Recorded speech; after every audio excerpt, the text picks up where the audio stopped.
श्रीराम समर्थ. सद्गुरू श्री ब्रह्मचैतन्य गोंदवलेकर महाराज यांचे प्रवचन 25 जानेवारी. अनुसंधानासाठी सतत नामस्मरण करावे. नामस्मरण हे प्रपंचाकरिता म्हणजे तो चांगला व्हावा म्हणून नाही, तर प्रपंचाची आसक्ती कमी करण्यासाठी आहे. तरी पण त्याने प्रपंच बिघडणार नाही. जे होईल ते आपल्या बऱ्याकरता आहे असे मानून परमात्म्यावर विश्वास ठेवून राहावे.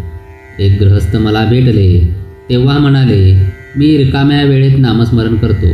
त्यावर मी म्हटले, साऱ्या जन्मात महत्त्वाचा आणि सार्थकी लागलेला वेळ असेल तर तो हाच. त्याला तुम्ही रिकामा वेळ कसा म्हणता? पुढे ते म्हणाले, प्रारब्धाचे भोग काही केल्या टळत नाहीत, ते भोगावेच लागतात असे सर्व संत सांगतात.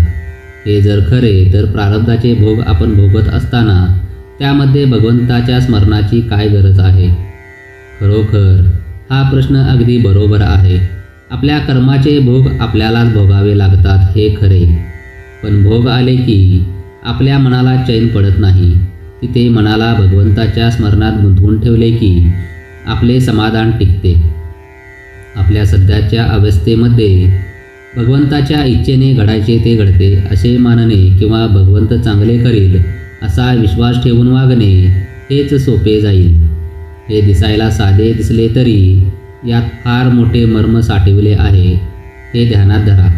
भगवंताच्या इच्छेने घडणार ते घडू द्यावे अशी निष्ठा उत्पन्न व्हायला त्याचे अनुसंधान सतत ठेवले पाहिजे.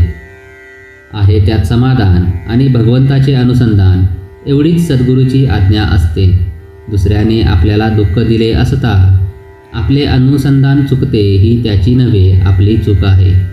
विषय कसा सुटेल, मन एकाग्र कसे होईल हे न कळले तरी चालेल.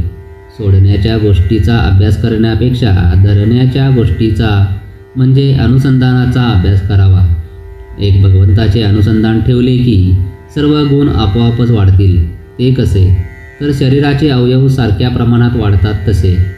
झाडाच्या मुळाला पाणी घातले की त्याच्या सर्व भागांना ते पोचते.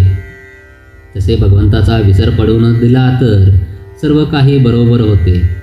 अज्ञानाच्या अंधकाराने दुःख भोगत असताना तू माझे स्मरण, माझे अनुसंधान ठेव म्हणजे तुला पुढे उजेड दिसेल असे गीतेमध्ये प्रत्यक्ष श्रीकृष्णच अर्जुनाला सुचवित आहेत.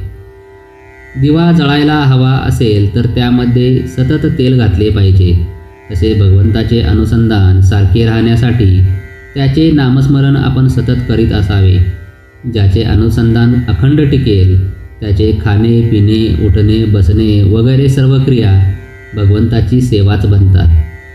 जय जय रघुवीर समर्थ. आजचे बोधवाक्य. भगवंताचे अनुसंधान हे आपले ध्येय. त्याला अनुसरून बाकीच्या गोष्टी आपण करूया. श्रीराम समर्थ.